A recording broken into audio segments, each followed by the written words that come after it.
Can something from your future already be remembered before it happens? At first, the question seems impossible. By definition, memory is a record of the past, something stored by experience and retrieved later through the brain's neural pathways. Yet throughout history, and even in modern psychology, we find phenomena that challenge this assumption: déjà vu, premonitory dreams, sudden flashes of understanding that seem to arrive from nowhere. In these moments, something familiar emerges before experience itself.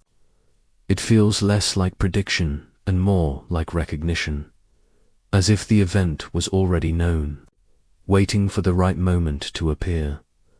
Modern science typically explains memory as a one-way process, past to present to future.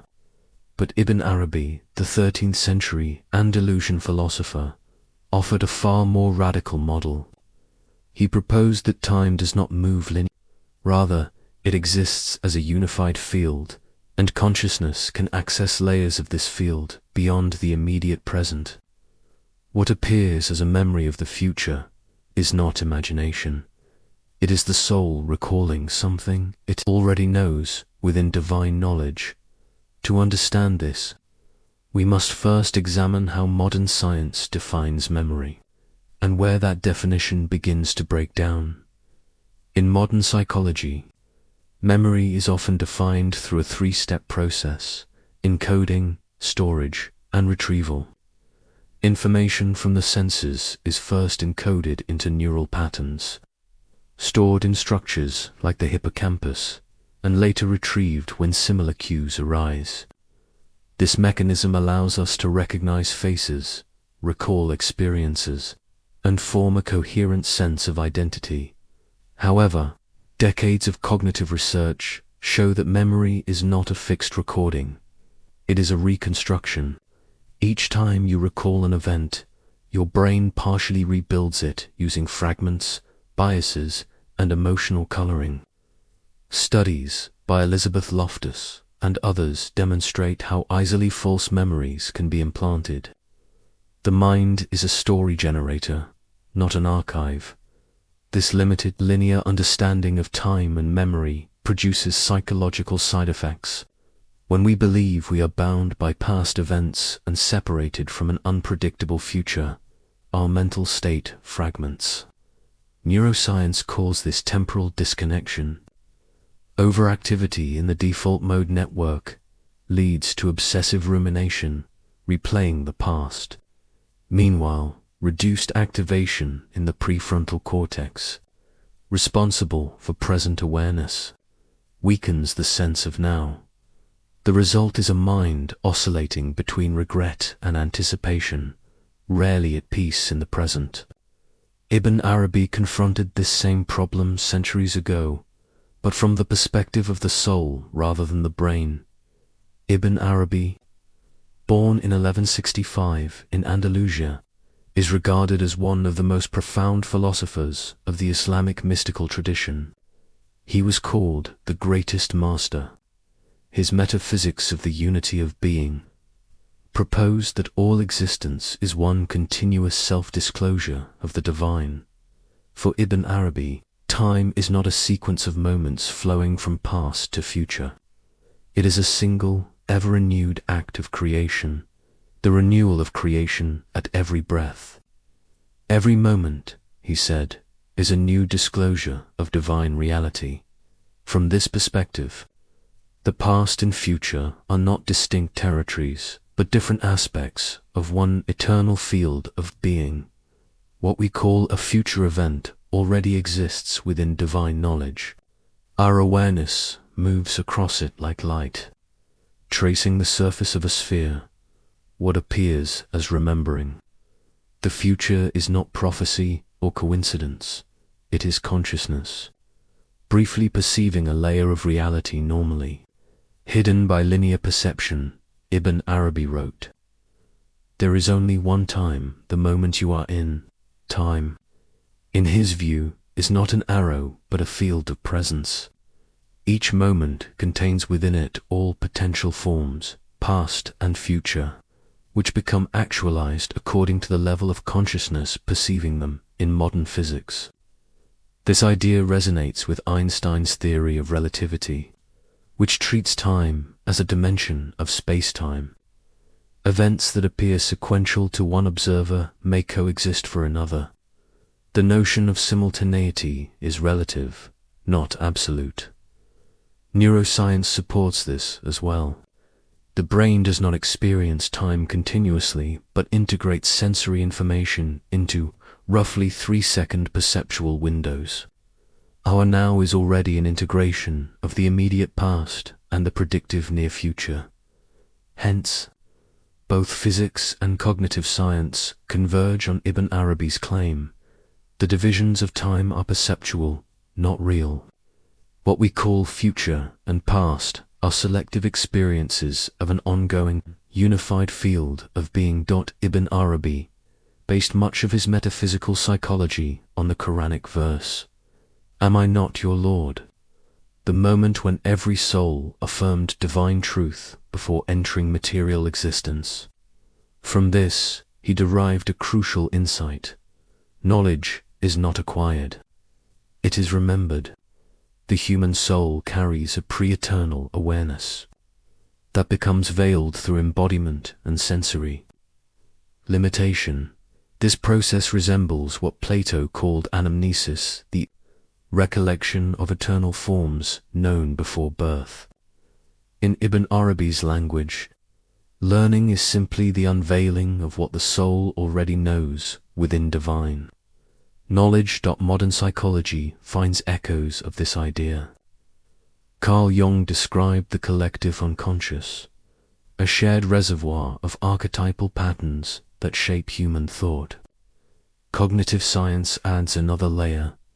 Many problem-solving insights arise from unconscious pattern recognition, not conscious reasoning.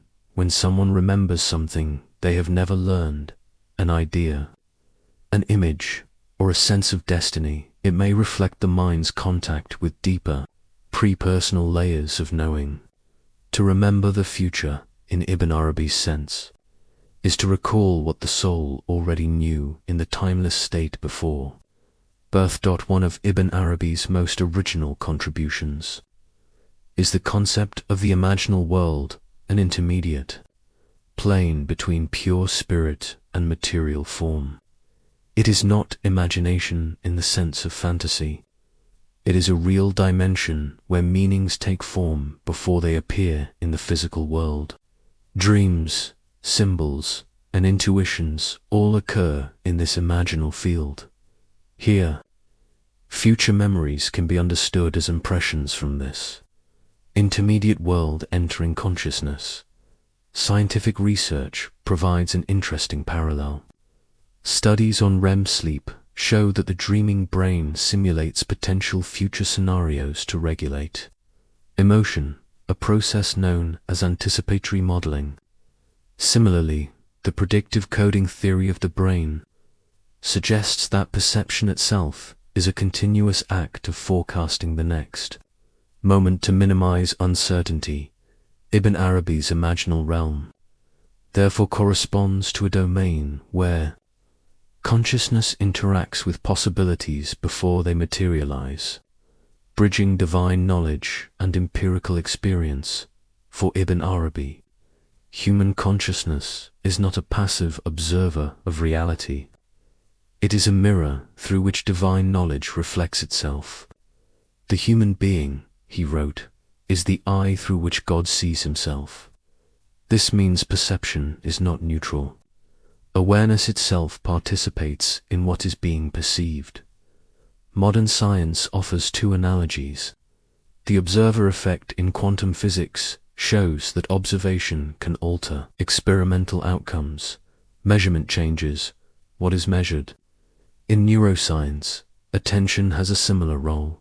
Selective focus amplifies certain neural pathways, shaping what we experience as real. When consciousness becomes attuned to the divine perspective through contemplation, presence, or moral alignment, it perceives across temporal boundaries.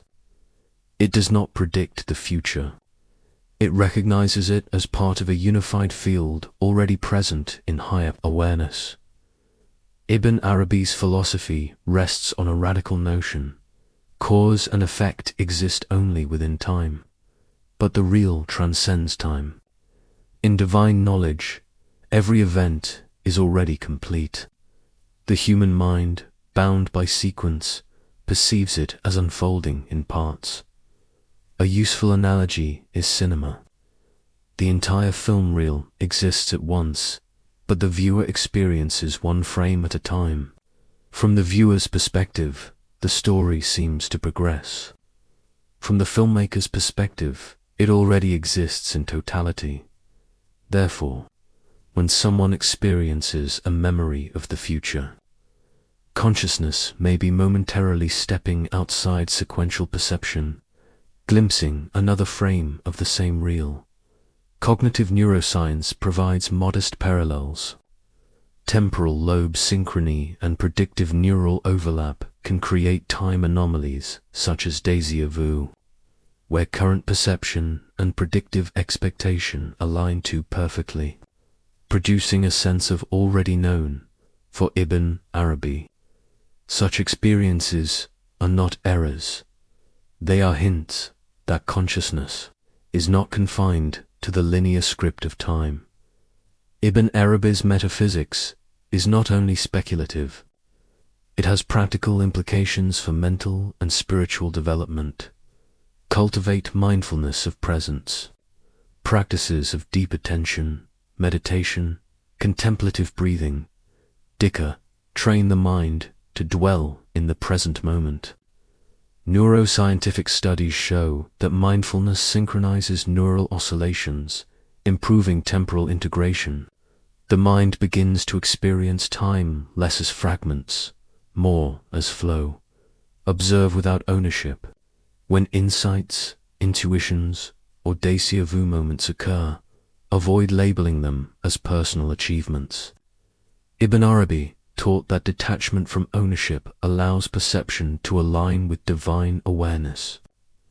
In modern psychology, this parallels metacognition, observing thoughts without identification, which improves emotional regulation.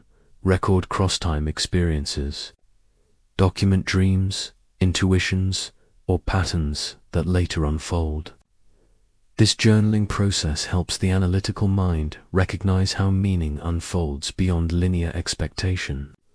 Studies show that reflective writing increases activity in the anterior cingulate cortex, associated with insight and integration.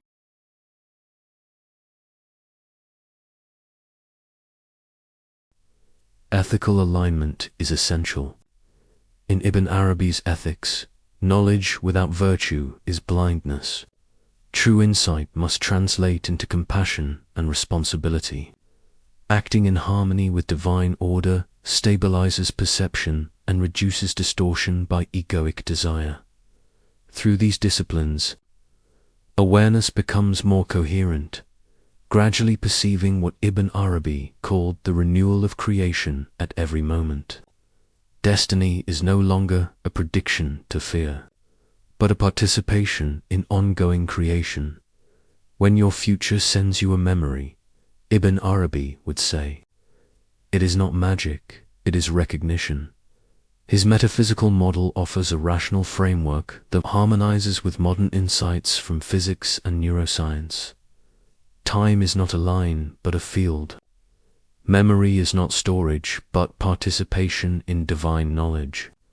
Consciousness is the bridge connecting all moments. Modern science now gestures towards similar ideas: predictive brains, quantum fields, nonlinear causality. What Ibn Arabi articulated through metaphysical language, science begins to describe in empirical terms. The mind recalls the past. The soul remembers eternity. To remember the future is to awaken, even briefly, from the illusion of sequence into the awareness of unity. You are not moving through time. Time is moving through you.